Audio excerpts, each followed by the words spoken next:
It's Colin here. Wanted to share some thoughts I have on collective training in the military. Specifically, my experiences are in the Army. Imagine this applies to most branches. Um, cool pic here of some of my guys with Ops Group Wolf down at Fort Hood, Texas. All right, the main intent of what I want to do is to try and introduce more methods and inspire other war fighters on having the best collective training we can.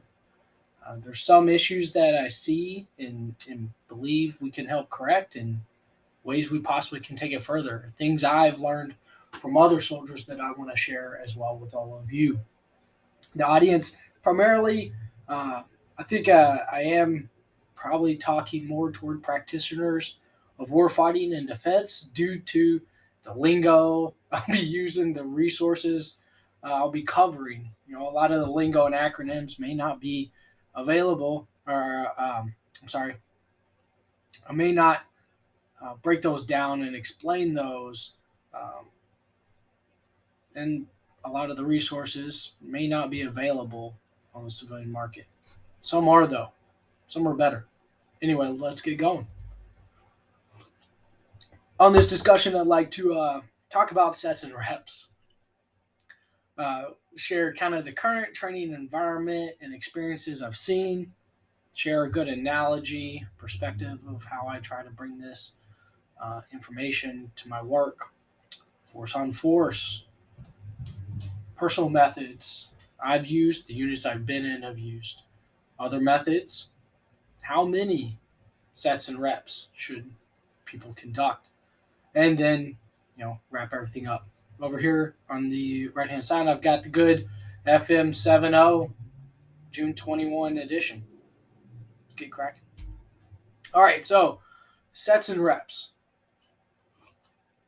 Sets and reps. We've seen, I've seen many senior leaders and a lot of the verbiage and lexicon and messaging that's come from higher Army levels to get sets and reps. Everybody needs sets and reps, right? Unfortunately, it seems like a lot of lip service that they're just saying that because that's the messaging that's coming down. Now, I do believe many soldiers and leaders really believe in sets and reps, and they probably wouldn't have created that messaging if it wasn't important, right? But unfortunately,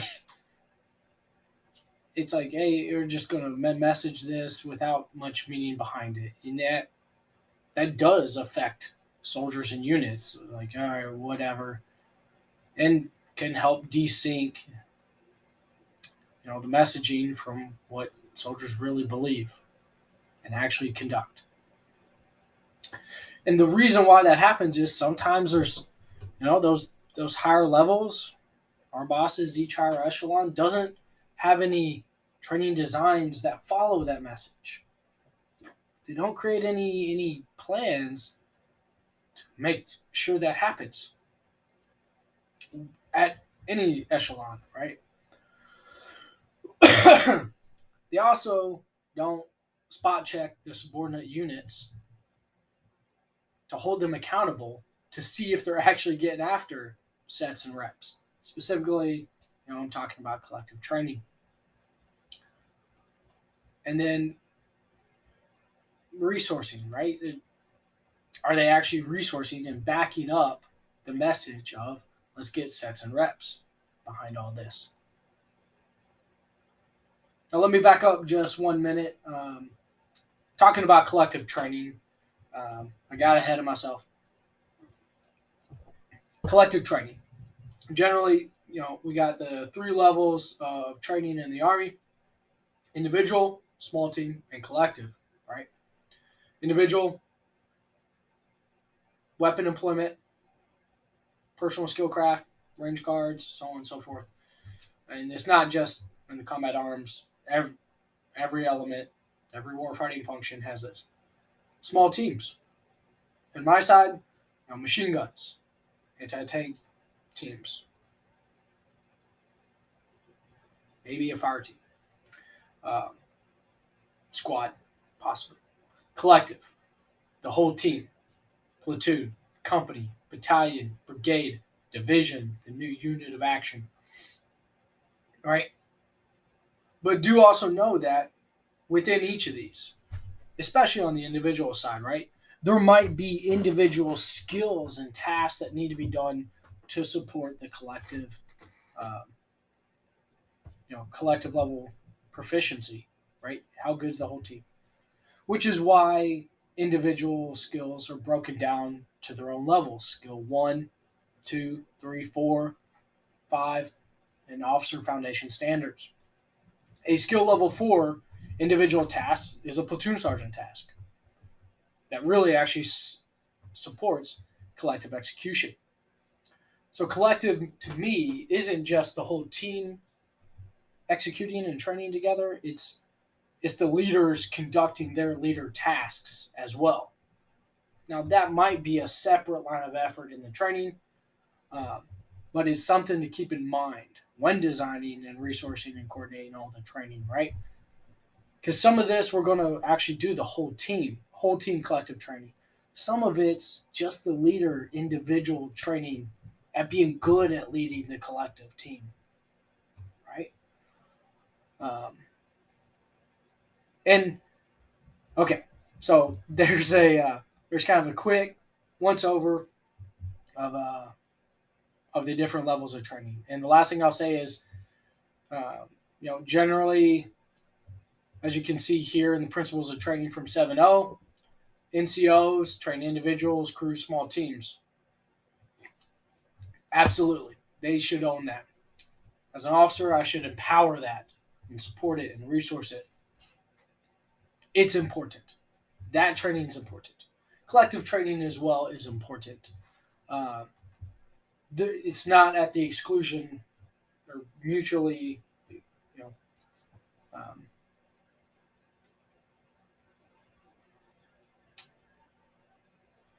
both are important. Okay, we got to find time to hit everything,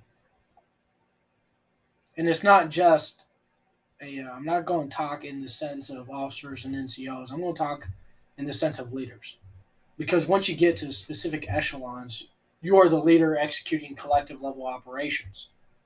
You just are. And a lot of the skills and requirements and competencies bleed over from one to the other. Our great NCOs who've taught me a lot about this stuff have excellent flexibility on being able to focus and think about the individual and small team while guiding, coaching, leading collective level operations as well. They own that. They own that. That's why the platoon sergeant is the platoon daddy. Okay, back back on track. Um, so I really believe and am passionate about the value of units and leaders getting sets and reps. I really am. I believe in it very literally. It's not a figurative message to me. So when somebody says that, initially I'm like, "Hey man, awesome, cool. We're gonna do it. We're gonna be good, so we can go fight and win wars to keep Americans safe and protect innocent people." That's why we got to be good. But it's been frustrating over the years to see um, that for many people it is just messaging, and it's not actually the way they're approaching becoming good at the job. In fact, I believe leaders need to conduct a certain amount of repetitions every year, personally as an individual or as a full team, in order to maintain proficiency and to increase that proficiency at whatever echelon they're working at. There's a very finite actual number, and it's kind of a big number. We're going to get to that. So the current training environment, right? What is collective training, especially in the Army? Here we go. We got some guys from Tennessee National Guard conducting collective training at Camp Atterbury, Indiana, that we helped um, OCT, Observer Controller, trainer. We helped to coach and mentor them. But anyway, so you got your major exercises, the CTCs, JRTC, NTC, JMRC. On the National Guard side, we've got XETCs now for the past number of years.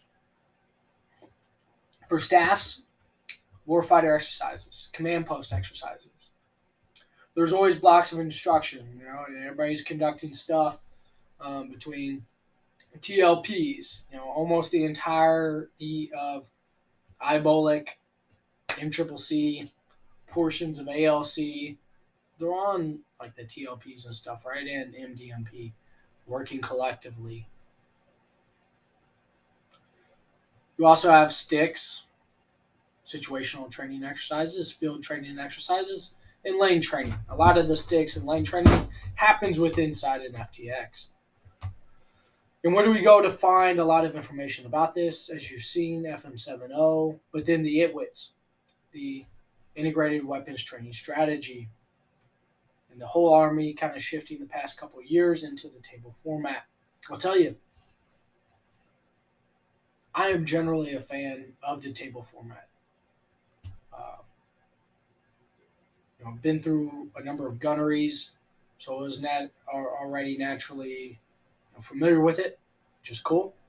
Um, but as they've applied that, it creates some struggles, especially in the National Guard with our finite time. But it is trying to deliberately insert some repetitions.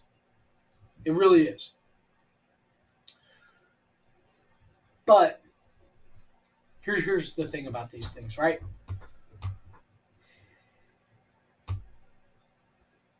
At the XCTCs, historically, the past couple of years, it's been very inconsistent on having company level repetitions.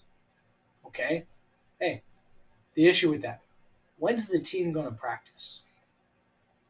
I'm very much on the National Guard side, started in the active duty and transitioned a number of years ago. And one of the things we share and I try to pose to people is, when's the team going to practice? When are they going to have the chance to work as a team? Because generally speaking, companies and battalions don't do very good at designing team practice. That company battalion level training during IDTs. And unfortunately, like I was saying, very inconsistent at the XCTCs. And unfortunately the warfighters and command post exercises are more for brigades and divisions and higher levels.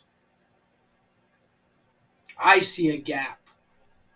I see opportunities being missed and people not getting reps and sets and reps, whatever, at the company and battalion level specifically. I also don't see the platoons, young PLs, having enough immediate sets and reps to set them up, especially set them up for success, to make sure their guys and gals have confidence in them, that they're competent. I'll address that going on. Blocks of instruction. Blocks of instruction generally can vary in quality. A lot of times people read straight from PowerPoint and they're not designing practical exercises using the SIFTIC model to get reps into that training. Lane training is fine. It provides repetitions, but it may not provide the best options. It's like I would say, classroom, sticks, exercises, but I think we're missing something here. Okay? The CTCs, pretty dang good. Pretty dang good. I wish there was a way for more units to rotate faster. Uh, but as we know, like even if we're trying to follow the SRM model, old Arthrogen, so on and so forth, whatever we call it this year, um, it's hard for anybody to follow that because of X, Y, and Z and taskings and missions and NOS and whatever, right? No National Guard unit's ever going to have the proper 5 year cycle. These are all challenges, absolute challenges that need to be thought of and addressed. So let me share an analogy, right? I grew up baseball, football, track, Boy Scouts, student council, a lot of cliched American youth type stuff. But I keep coming back to football. And if you have watched one of my other videos regarding something rotten land command in the 21st century, I ended that with I wonder if green tab commanders and S3 planners are more akin to football coordinators, play callers, offensive coordinator, defensive coordinator, in that type of manner. I wonder if it's that type of connection that is very, very easily transferable and similar. Good metaphors back and forth between the two. And I maintain that here for collective training. So football, how's football? Think about this. How are football practices structured? One, there's a positive peer pressure expectation for kids and athletes to go practice on their own. Hey man, go run passes, go work out, XYZ, get together with a couple buddies, throw passes, do handoffs, work on tackling, like go work on the craft. There's a positive peer pressure expectation. Then once you get into practice, you may have those individual skills, right? Hey man, all the wide receivers go work on passes. All the D line's going to work on rushing and getting past blocks, right? Then what happens? Small teams come together. D line, D linebackers come together, work on stuff. The offense, wide receivers, running backs, QB will kind of work on their plays, making sure they're able to do their good battle drills. Then what happens? Then what happens almost every single day? And if not every day, every couple days a week, couple times a week, they scrimmage. I'm not talking about games, actually conducting the operations. I'm talking about training. Football teams scrimmage, force on force, a couple times a week. Why? Because it's important. There's something about bringing the whole team together to see if you can actually translate it from individual and small team skills to a team that can achieve success and victory. You have to do it. And that's what I'm talking about in bringing perspective wise to collective training, right? How many sets and reps do football teams conduct? Thousands upon thousands of individual, hundreds and thousands of small teams, and definitely hundreds, if not thousands, of full team repetitions, right? And a football game specifically had, the whole thing is full team, right? So think about that. Compare a football team to a military unit. How much time do soldiers and units spend on these things? On individual, small team, and collective level? It's not a lot, unfortunately. A lot of times dedicated to other activities, right? There's a lot of admin and human resources stuff. There's having spent some time in the business world, once I transitioned off of active. Overhead activities, things that don't generate revenue for the business, is called overhead, right? And the goals of most businesses are to conduct that efficiently so it can support the people and the revenue generation. So everybody makes more money, has good bonuses, goes home, great Christmases, and that people are taken care of. But they also work very hard to limit how much time is spent towards that. And in fact, they really try to automate it or reduce it so it takes less time so they can do more revenue generating activities. So people can have bigger paychecks and better Christmases and so on and so forth, right? That's what we're here for. That's what businesses are there for. The business of the Army is to protect Americans by war fighting, by doing what we learned here in good MCCC, land power, right?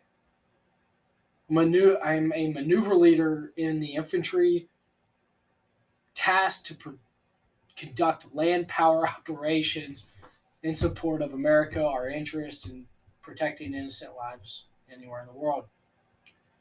We don't become good at that by doing overhead activities. We just don't. You don't. There's too many soldiers in the Army who don't focus on their craft, unfortunately. And just by having a message of saying sets and reps, but it just being a hollow lip service thing, only supports having big overhead. It the risk of that, unfortunately, is that we may not be good. We may not be good at the next fight. That translates to maybe some innocent people or Americans die, and or our soldiers die. As a leader, if I assume risk by spending too much time on overhead or admin activities, and it gets people killed downrange, that's a travesty. That that's terrible. Like I said, when do we plan for the whole team to practice together? When? I've got to very deliberately think about this. I think, and I challenge everybody to very deliberately think about this all the time. As you're designing your training plans, as you're resourcing things, like when's the whole team practice together? Doesn't have to be crazy, doesn't have to be stupid, but it needs to happen. Okay, force on force. As we kind of started to talk about with the CTCs and the XCTCs in the current environment, they're not as good as it could be, or I think there's something we can do to take them to another level, and that's by having free thinking, unscripted force on force.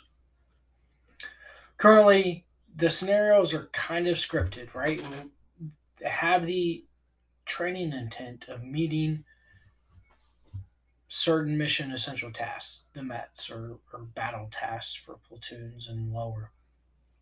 You know, they want to provide opportunities for attack, defense, movement to contact, F pole, R pole, so on and so forth.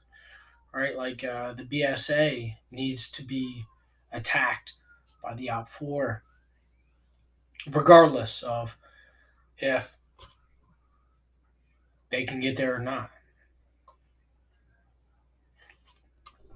Now, so some rotations and stuff may be able to provide the opportunity uh, to have fully allowed failure and success by being able to stop them early on with another completely disassociated unit. As we know, there's a lot of luck and being in the right place at the right time, forethought by somebody else in combat. which is kind of where having unscripted force on force can really come into play. I believe units should be allowed to fail, they should be allowed to succeed, and that would take our training to the next level. It kind of shifts the focus from planning operations to conducting operations. Uh, a lot of our institutional training, the blocks of instruction, they're kind of focused on the planning of operations. The training and evaluation outlines, the TNDOs, are kind of really heavy on the plan and prepare sections, right? The TLPs, the MDMP. And yes, I like to view it as these are the best practices the Army's identified that if you do these, you'll be set up for success more than if you didn't do those things. But I really see the need for more sets and reps, and we can do that really, really well. Everything has to get tied in. You can force people to do things by having them fight another living, thinking human being. Hey, Bubby. All right. Okay, hang on. Right. Okay. I'm back. Keep on going. Um, so why don't we really have a lot of true force on force? Some of it's probably bruised egos. As opposed to just doing a general, either smaller Op 4 or a real consistent Op 4 ops group like at the CTCs, if units had to face themselves, their own peers, left and right, like I may suggest later, there could be a lot of bruised egos. Even at the CTCs, occasionally some leaders get fired, as opposed to maybe realizing they just don't have enough sets and reps. They haven't had enough training because the current methods at those exercises are very time, people, resource, and money intensive. So those combos kind of make a lot of people risk adverse, more career time risk adverse than the real risk we should be trying to mitigate. And that's risk during combat operations. By not doing collective training now, us leaders may not be as good or as knowledgeable and capable as we should be, which could get soldiers or civilians killed. That's serious to me. So how could we conduct collective training? Currently, the tools and systems we have could be something like this CCMK, or otherwise called simunition. Now that versus IMILES, doing the OCT work here and experiencing CTC exercises um, as the training unit before, myself, a lot of NCOs, we've talked about this a bunch. We're generally of the opinion that infantry, dismounted infantry units at least, should go more towards this simunition, UTM, CCMK, because it goes all the way up to 762 link. Man, so almost all the systems there within dismounted platoons. I-miles, doesn't really work with vegetation, right? It makes everything cover. Munitions doesn't make everything cover, but it makes less things. There's less training scars. I-miles probably is pretty good for vehicles, mounted weapon systems. A 120 millimeter smoothbore on an Abrams, yeah, absolutely okay. The miles for the TOW ITAS with an at west backblast round, okay, sure, man. Especially at those range distances. Now, a huge gap we have is indirect fires. That's a huge gap. I hope that they can create some type of round that is safe to land in proximity of other people, that has some type of light or noise effect to indicate you just got artilleried. You need some overhead cover, and so on and so forth. All right, formats, methods. I believe it could be better and is simple, especially for internal unit, not getting lots of other people and resources and money. Like, if you're a platoon, have the squads fight each other, have fire teams fight each other. You, as the platoon headquarters or company headquarters, provide a white cell, manage the fight, manage that training. If you have mortars at the company, provide them to both sides at your mortar fire position. Your company CP, as a white cell, could still battle track and get their training, but they're processing missions for both sides. Battalion versus battalion, brigade versus brigade. I think battalion and brigade versus brigade would definitely give us that next level skill set, competence, level of performance. And it's not just, you know, providing um, more realistic training, but it's also providing more opportunities for more people to get reps. Because at those levels with the staffs, a good example I saw was an XETC out at Fort Hunter Liggett in Camp Roberts, California, a couple of years ago. During the FTX portion, they conducted a brigade FTX where there were two brigade minus task force that started with movement to contact and fought over 3 days, fought each other over 3 days.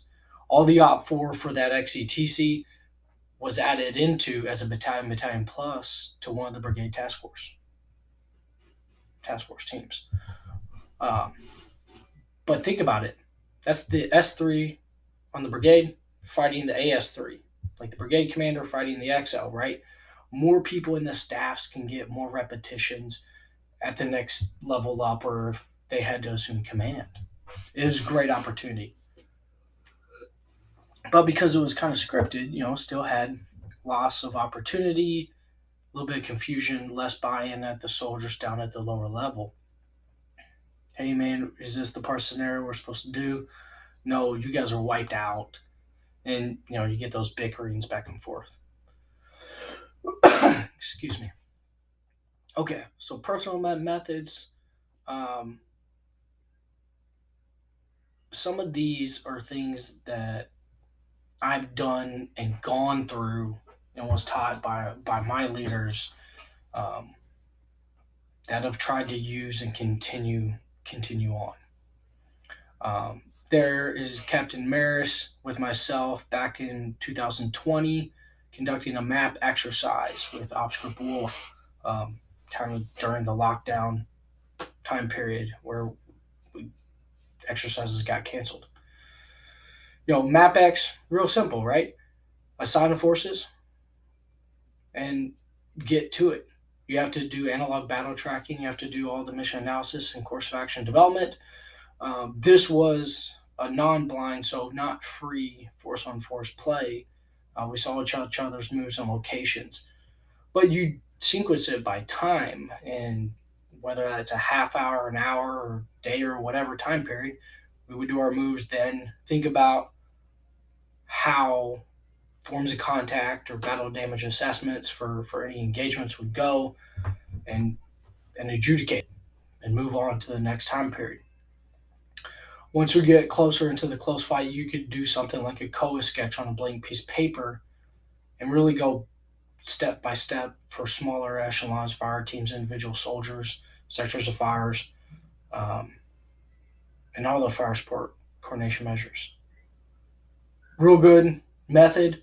Um, we went from that to actually doing a blind force on force, free force on force. Um, so one of us would act as a white cell. Two other participants would be in separate rooms. They'd have their own common operating pictures and their own maps, and we would walk back and forth talking about, hey, there's what you saw. Here's a form of contact. Here's the battle damage assessment. and so on and so forth. Um, that's been great. Still kind of working on the adjudication process for expediency and accuracy, because that's the game. There's a little bit of gameism with that, right? You kind of have to go off a lot of the doctrinal resources, or other resources such as what's the databases provided by the Dupuy Institute. Um, and then because we got a lot of combat armed soldiers, we also leverage their experience on, is this really how that engagement would play out or not. So it's a little bit of quantitative and a little bit of experiential, qualitative adjudication. The tactical exercise without troops, going out on site, on ground, is always great. Do that a few times, especially within defenses. They're great. Radio rehearsals is a completely underutilized method.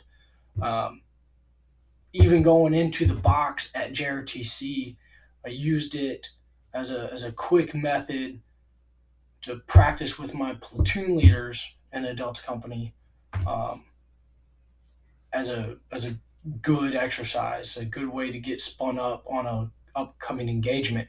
We'd use the GRG, the grid reference graphic of whatever village or area we're going to, plus map, and we you don't need to be in one spot for that, right? You're just going over the radio, um, doing something like that over JCR, Blue Force Tracker, whatever version you got would be pretty tough though. And then the full force rehearsal. Hey guys, whether that's force on force or not, even if it's not, right? Hey guys, after this individual level range, if there's no night shoot for that, or if there is before, in between, we're going to go hit this village and get a rep as a team real quick. Good methods. Now for myself, right? As a maneuver leader, how am I practicing and training myself? One great opportunity and system has been the US Fight Club and the UK Fight Club. As you see in the picture there in the middle, that's the web page. Uh, it's just an association of anybody across DoD, to get reps, to get sets and reps, to actually get sets and reps, on your own time in the evening after I put the kids to sleep, in between missions when I'm out there out on exercises. I'd come back and do a couple turns, with other people playing by email. There's a lot of different opportunities, and I'll give you an example here with the combat mission, uh, version of the commercial video games. Two main games, Shock Force 2 and Black Sea. Shock Force 2's, the picture of the with that Abrams and Bradley there up top. Excuse me.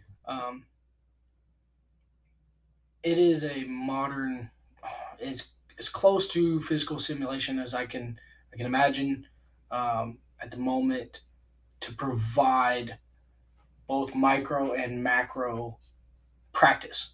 As you can see in the bottom right, you know, all those overlays are layered. So I did the uh, the McCoover, the obstacle, you know, train analysis, templated enemy, generated a sit temp on top of that, and then created my course of action sketch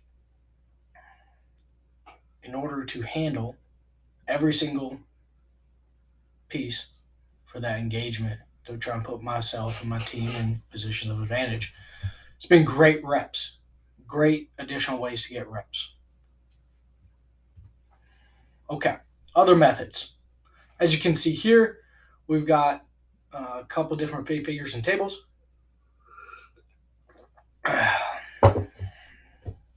Generally, a lot of these we've talked about or are here for reference for people to use as tools, right? Now, granted, like I was talking about earlier, getting real life experience, going and deploying, it has a benefit. It has a real benefit. Um,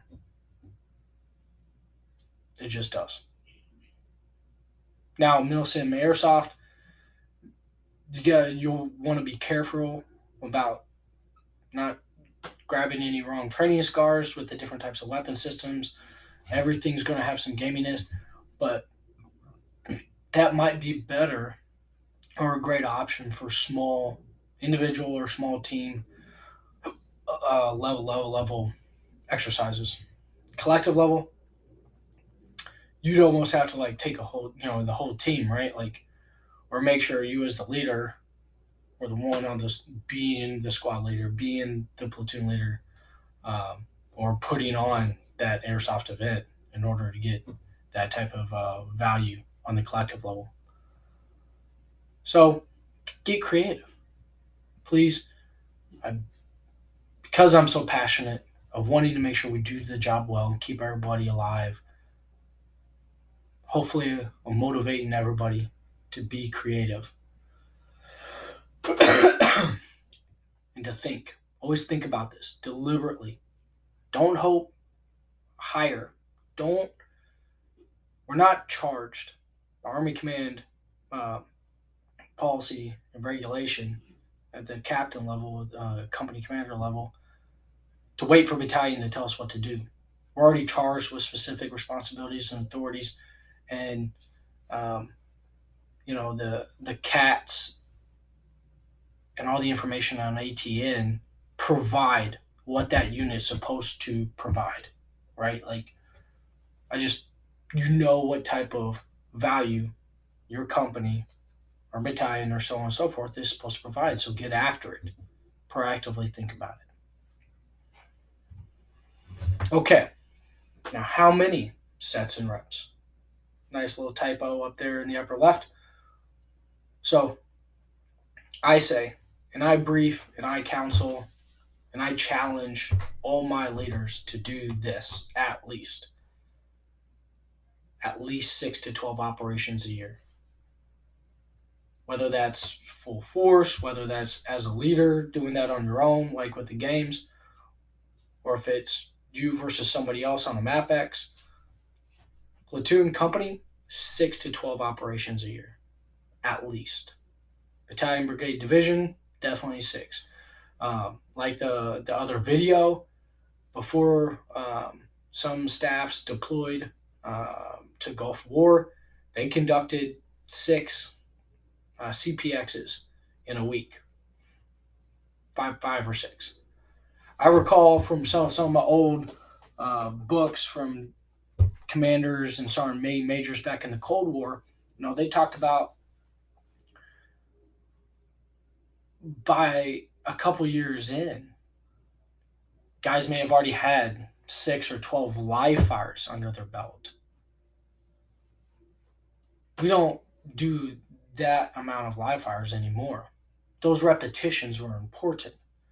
You should do a lot of sets. It needs to be planned and resourced and committed to. The general that is in charge of trying to develop the Microsoft IVAS system. One of his discussion points was, we want soldiers and leaders to have at least 25 reps before they go, into a specific operation or a campaign. You know, if it's a raid on a building compound to take out ISIS leader, he's hoping that team, whether it's IVAS or something else, conducts a ton of repetitions with that compound, with people, with civilians on the battlefield, with EPWs, right? The sets and reps are important, but I don't want it to be just a messaging thing. I don't want it to be a lip service. So, in conclusion, part of what I believe is the differentiator between someone and a professional. A professional owns takes ownership of the responsibility and deliberately develops their craft, that their competence.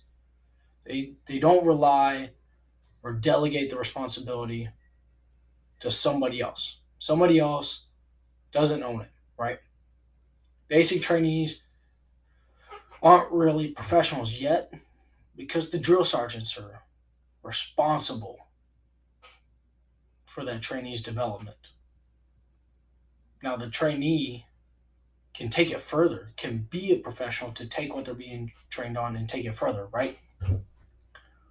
All of us, all of us take ownership to deliberately develop opportunities, to spend time, develop our craft, develop others, share knowledge, share ideas, go resource it, go get the sets and reps. So I appreciate your time. Thank you. Uh, and I hope you have a good one.